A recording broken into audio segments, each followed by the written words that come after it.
It starts like any drive. Familiar road, familiar view. In a land that defies ordinary, so does the drive. The new Hurricane Ram 1500 delivers the unexpected in pickup trucks, unexpected luxury and unexpected power. The new Hurricane-powered Ram 1500 is unrivaled. Ram.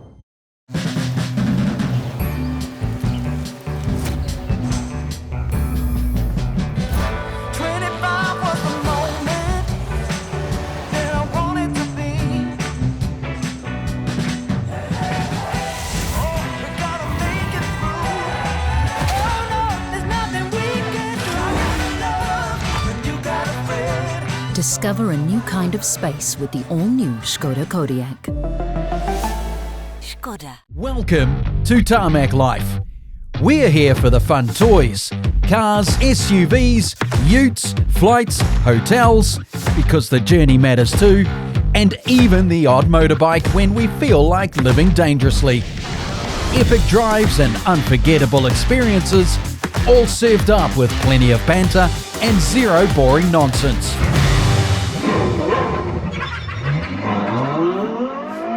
Kia ora and welcome to the first ever Tarmac Life TV show. But seriously, pinch me guys, I can't believe this is real. Anyway, for those of you that don't know us, I'm Dave. I'm a big fan of all things automotive, travel and also, well, pies. And I'm Matthew and I'm just a nerd for cars and watches, but why do I bother? Because I'm always late. And I'm Harry, a textbook geek that has owned more cars than socks. And you can find me at all times discussing computer specs or wheel offsets. Just don't ask me for directions because I'll get lost driving home from work. On tonight's show, Dave travels across to Australia, causing up a storm in the new Ram. BMW show us a dancing octopus, and then these two let their hair down in the new Nissan Z NISMO. But first, we have a car that really does everything well, and it appeals to all generations. Honda's new Civic eHev, that's coming up first.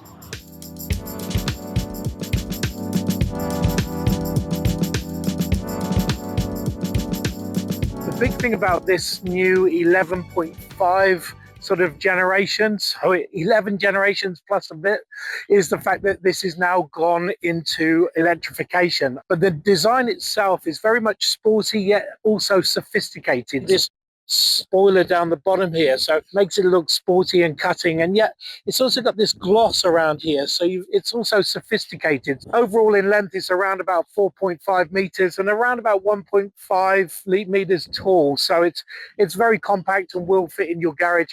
Just makes it very sporty. Look at this hatchback, it's really long and flowing, and I don't know, I've got something about hatchbacks that I really like, and also a boot lid spoiler. Once you lift the tailgate, what you've got is class-leading boot space of 404 litres, and also I like this parcel shelf, more like a concertina, so you can play a tune on that. Anyway, let's see what powers this. This is the new eHev, so it's a very special, very clever two-motor system. So what you've got is a 2-litre petrol engine and also a 135 kilowatt electrical engine and also a 1.01 kilowatt hour battery, all mated and all coming together via an eCVT. As far as fuel efficiency, it's 4.2 litres per 100 kilometres. It really is a very, very smart system, and it's also nippy too.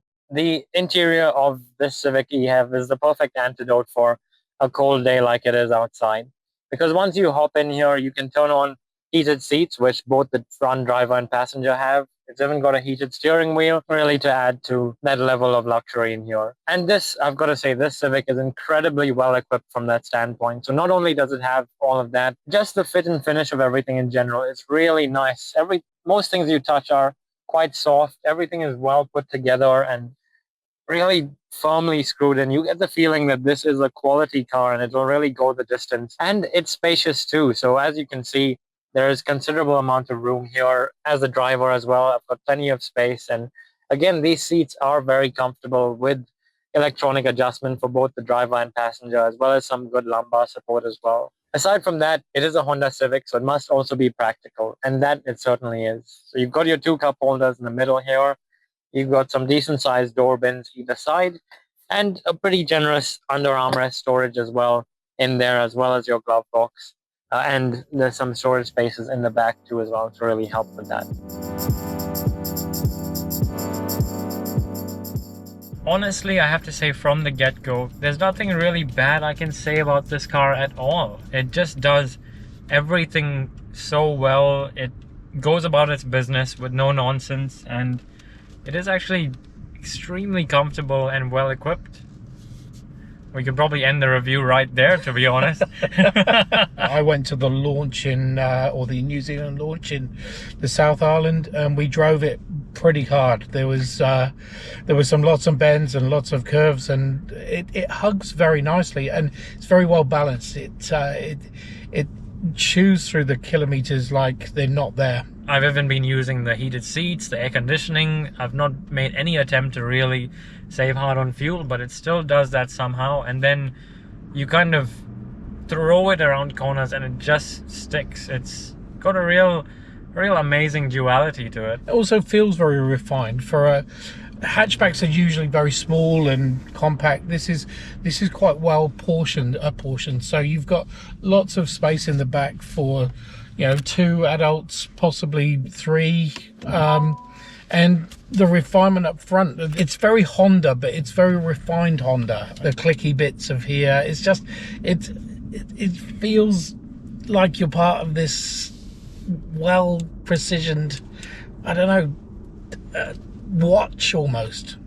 And I mean, yes, it's nearly 60,000 now for a Honda Civic, and that is quite a bit of money, let's be honest. But it's not like they're starving you of any of the luxuries or options, because you've got your heated seats, heated steering wheel, a double sunroof, you've got the premium audio system with the Bose, and then of course the Honda sensing technology as well covers you well and truly from all departments there in terms of your safety tech, so your blind spot assist, lane keep assist, adaptive cruise, all of those things checked off. There are a few downsides to it. So I think if you're a little bit older, you might find it a bit hard to get in and out of this car. You do sit quite low, and certainly getting in and out with these seats as low as they are can be harder if you haven't got, mobility is a bit of an issue.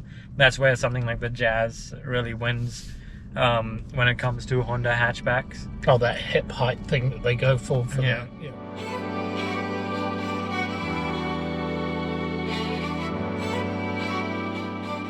Nice work, guys. Very good review. It's really interesting to see how the Civic keeps being this car that does all things and all things so well. But with the market migrating more towards SUVs and exchange of the previous hatchbacks and sedans, it'll be really interesting to see how it will perform. Yeah, I get your point actually, but it is a hatchback that, the Civic's been around for so long, and I would say this is probably the best Civic out there. And arguably now youth are actually using this as a test case or a learner car now. It's quite crazy. That's a recent report. I mean, I don't know about you guys, but I don't know many young people who've got 60 grand spare for a first car, but... Yeah, it is quite expensive.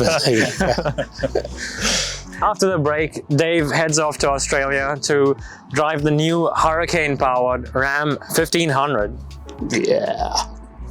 Okay, everyone, for homework tonight, we're going to dream about what the future looks like.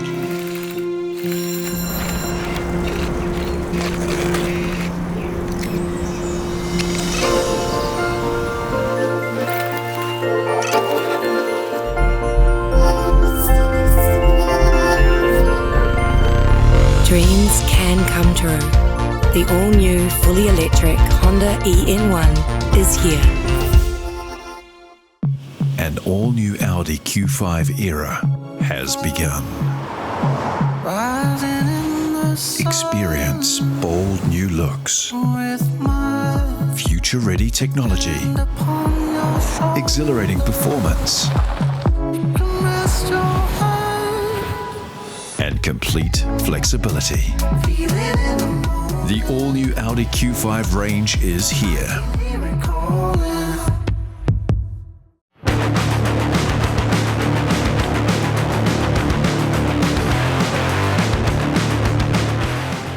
Today I'm in Melbourne chasing down a storm. And I say storm because the new Ram 1500, not only has it gone from a Hemi engine to a Hurricane engine, but also it's dropped from a V8 to a straight six twin turbo. That's really going to get some people's knickers in a twist. Now, when it comes to luxurious large trucks, the Ram nameplate has been #1 in Australia for around about 9 years, and mainly because people love the size of it, the fact that it can tow, the toys that it has, and also that Hemi V8 engine. Well, the good news is the toys are still here. In terms of size, they're both very much, the dimensions are the same. The big thing to see from both the two options that they have now, you have a Laramie Sport, which has this, it's blackened out grille, but also a limited sort of surround. And then as you move over to the Limited, speaking of Limited, you have this much more dominant grille. So takes up quite an expansive area and also sits prouder. The other thing is, in terms of bonnets, you have a general bonnet here and a more performance bonnet here. So on the Limited, it's got the air vents and also your high output versus your standard output. There's your stickers up here. Now, the Hemi engine is around about 74 years old, so it is time for an upgrade, and basically that's what's happened with this new 1500. So now they've gone for a 3-litre twin-turboed engine that obviously is smaller in cc's, but actually gives a bigger output. So 313 kilowatts of power and 635 newton meters of torque. In terms of how it relates to the older model, that's around about 7% increase in power and around about 14% increase in torque. So plenty going on there. And also it's around about, well, it's actually a sizable amount of fuel efficiency savings as well. So your wallet is going to be very happy. What we have here is the high output model, and that's 403 kilowatts of power and 707 newton meters of torque. That's around about 27% more torque and 37% more power. This is a beast, and we've managed to take them both out for a drive.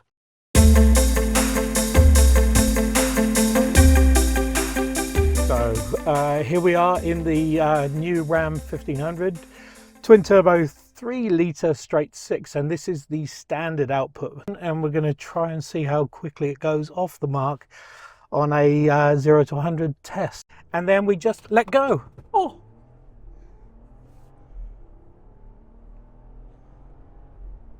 and there we go. We have a time of 6.23 seconds. Not bad. So now we're in the high output, so more power, more torque, more of everything. Well, actually it's actually still quite fuel efficient apparently, but we won't worry about that.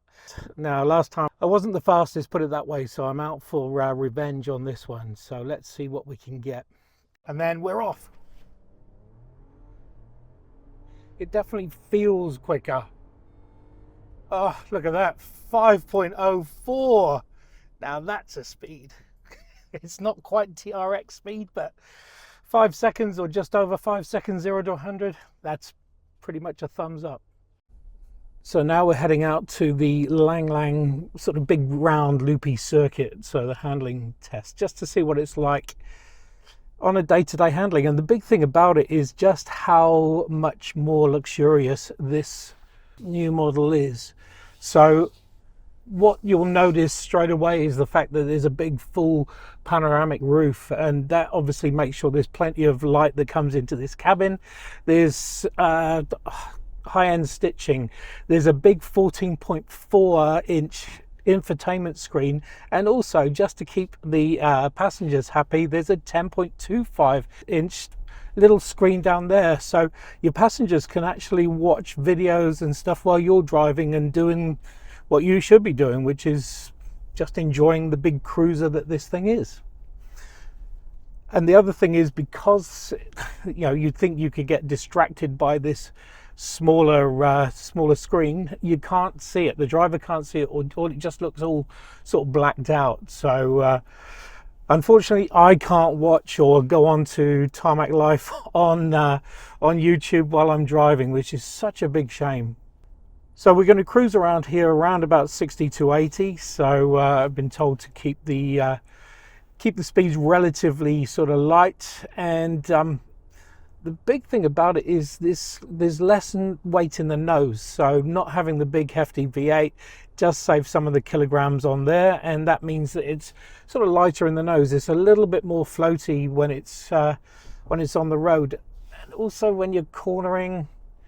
We're obviously not throwing it around, but it's just a very elegant drive, really, and it is such a big vehicle.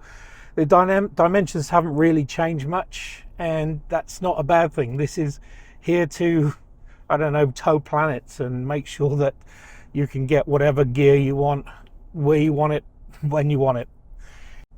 The thing that has changed, obviously, when you put your foot down, I won't go too fast, but it does miss that growl of a big V8, and I think there's going to be some pushback when it comes to people that do love the V8s, but the unfortunate thing is the V8 is going to have to go at some point.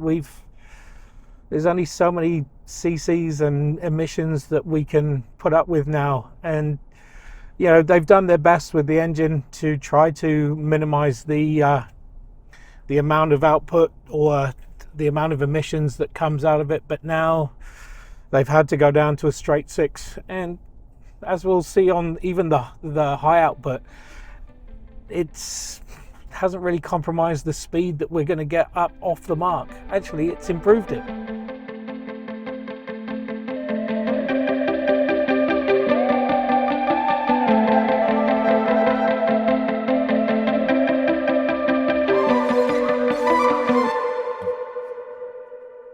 So there you go, the new Ram 1500. Smaller cc's or less cc's, but still mammoth size, and also more power, more torque, and actually better fuel efficiency. Whether you're going to miss the V8 sound, that's up to you, but it's a beast of a vehicle and well worth checking out. I mean, wow, that thing it looks like a brick going through the air, but it'll do, as Dave said, 0 to 100 in about 5 seconds. That is lightning fast. Faster than your Golf. But I can't help but feel that the Hemi V8 is part of its identity, and losing that, we'll see how that goes. Yeah, I agree. I mean, moving or changing any sort of powertrain from a V8 to a straight 6 does cause problems. I mean, look at the AMG moving from a sort of V8 down to a 4-cylinder. I mean, it does cause problems, but I don't know, it's more efficient, and as I say, it's still quick and still tows as much as it can. So it's good. This new segment we are calling Tarmac Talk. It is our opportunity to talk news, interview people, or in this case, talk tech. And today, oddly enough, BMW decided to use a dancing octopus to highlight or to showcase what is their new implementation of technology. The octopus. It has a decentralized nervous system, meaning each arm is controlled independently. Impressive. But if it could control all of its arms with one central unit, it could probably do this.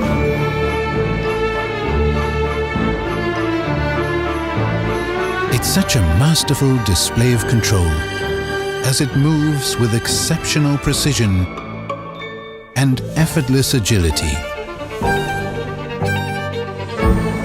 providing safety in every situation. It would be the ultimate performance. Well, it can't. But this one can. The BMW Heart of Joy, the intelligent central control unit that unleashes the next level of driving pleasure.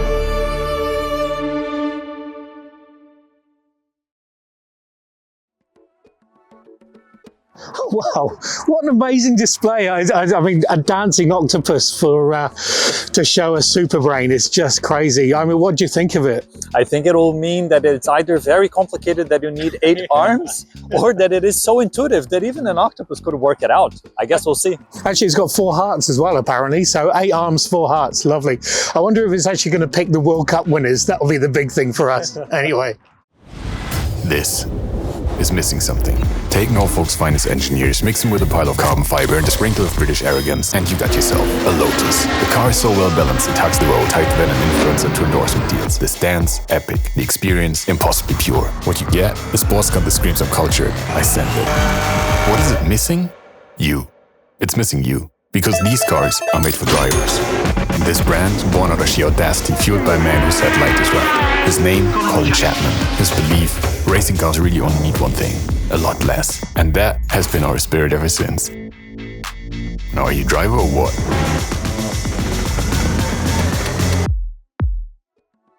Next up, if you're like me and you grew up playing Need for Speed or one of the other racing games, arguably the Nissan Z would have been an important part of your childhood in some way, shape or form.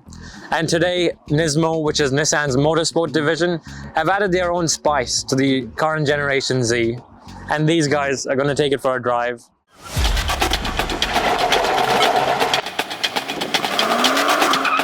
We actually got our hands on the new Nissan Z quite a while ago, and it's fair to say that we were suitably impressed. But this new Nismo motorsport version of it really takes it to the next level. In overall size, it's grown by an extra inch, and the grille is now honeycombed, a little bit lighter and blackened out, and you can see this extra cutout here, so it gives it much more of a wider face. It also lets plenty more air in, and there is more cooling going on. You've got this lower lip here that's now in this striking red color, and along with the Nismo badging, it is a stunning front. Now the red trim follows all the way down here, down the sills, and also contrasts well with this nice blacked out roof. But the thing I want to drag your attention to are these 19-inch forged alloys. So you've got GT600 or Dunlop GT600s. You've got two 5.5 40s on the front, two 8.5 35s on the back, offering so much traction and so much rubber that you're going to need when you are pushing this vehicle, and you do want to push this vehicle. 4 pistons on the front, 2 pistons on the back. It gives you that nice, confident stopping power. The rear spoiler now comes in 3 pieces, so obviously more downforce. Nismo badging, again with the red 0. Plenty more black around the back here as well.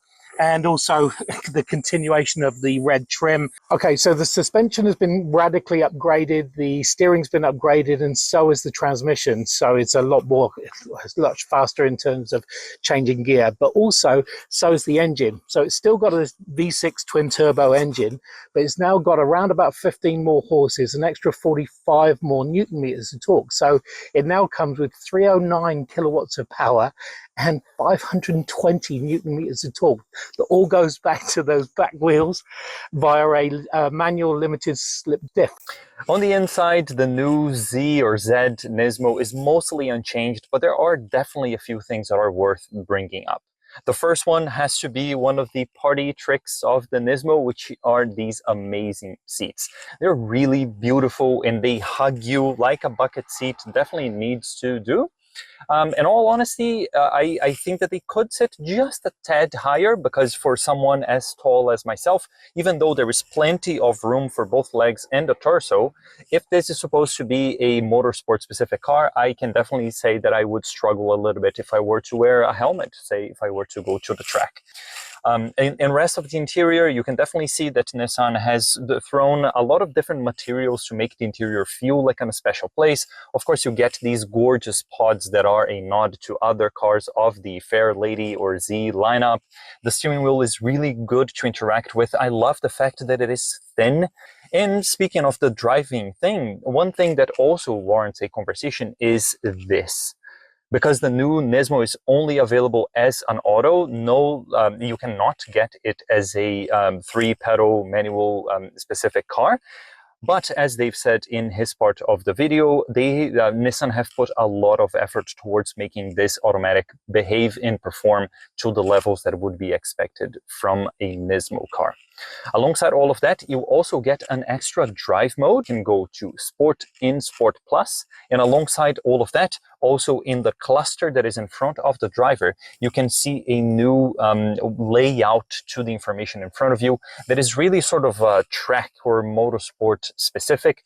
Okay, the other special feature that this Nismo Z has is launch control. Boy, it just pulls away and gives you that sort of 4-point-something seconds, just an absolute tearaway. And also, because it's in Sports Plus, that it just gives you everything that's going on. Oh, and the pedals, and there's a lot of drama goes on with this car. There's so much theater, right? In the way that it behaves, even before you start all the procedures for the launch control, and then as it unleashes everything, there's a little bit of wheel spin before it holds down and gives you the revs. So cool. It is track ready. It is ready to unleash the power that Nissan Motorsport does want to give you. And it does take or elevates this Z, depends which country you're going from, to an absolute next level.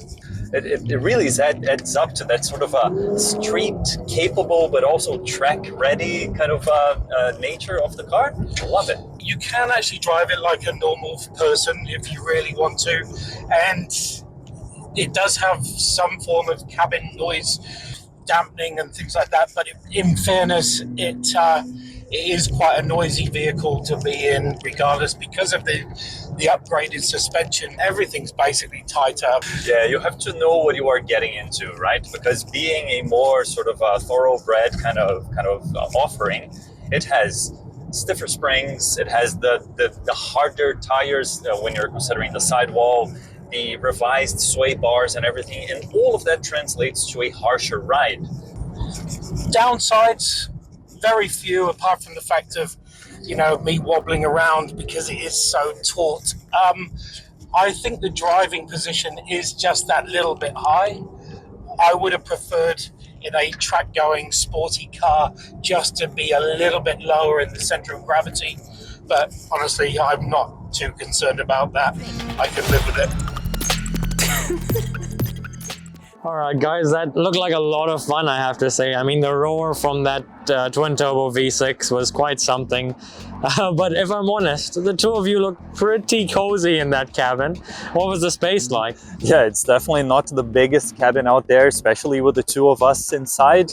There is enough space and those seats are incredible. But I must say that I would struggle a little bit if I were to ever take this on a track. And of course, I just need to finally work out the difference between higher or lower. It's a Brazilian thing. So there you have it. A more efficient Honda Civic, a Hemiless Ram, and also a dancing octopus. Oh, and also a very sporty Z. Anyway, thanks for joining us. Join us next week when we're going to have more news, more reviews, and just more fun. See you next week.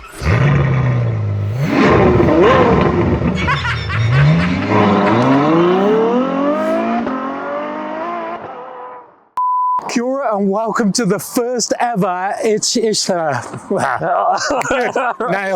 nailed it. That's coming up first. Love it. Nice. Love it. Very good. Yeah, much better. Solid work. It's very clear that the Civic is a car for oral ultra. Oral. Yeah, yes it is. Further, right? Because hatchbacks still live. Sedans are dead. Yeah. True. Apart from the Camry And the E-Class and the 5 Series. Yeah, other than those. Yeah. No, even Yeah, we all want to be in the frame. Is this good enough? This new segment we have called Great name. Yeah. This new segment we have called Tarmac Torque. And it is all Just drop Blah, it. blah, blah, blah, blah, Just blah. drop it. Yeah. Yeah. Sorry, bear with me, people. No pressure. Just the whole future of the show rides on this. riding on this. This specific. 1, 2, 3, 4. Those are rubbish claps, man, I have to say.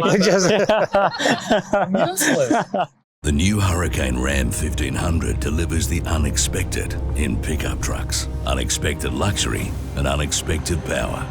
The new Hurricane-powered Ram 1500 is unrivaled. Ram. Thank you for being a friend. Travel down the road and back again. Your heart is true, you're a pal and a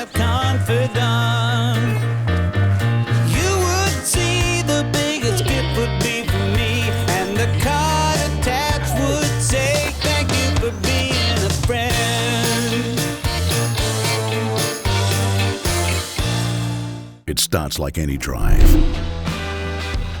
Familiar road, familiar view. In a land that defies ordinary, so does the drive.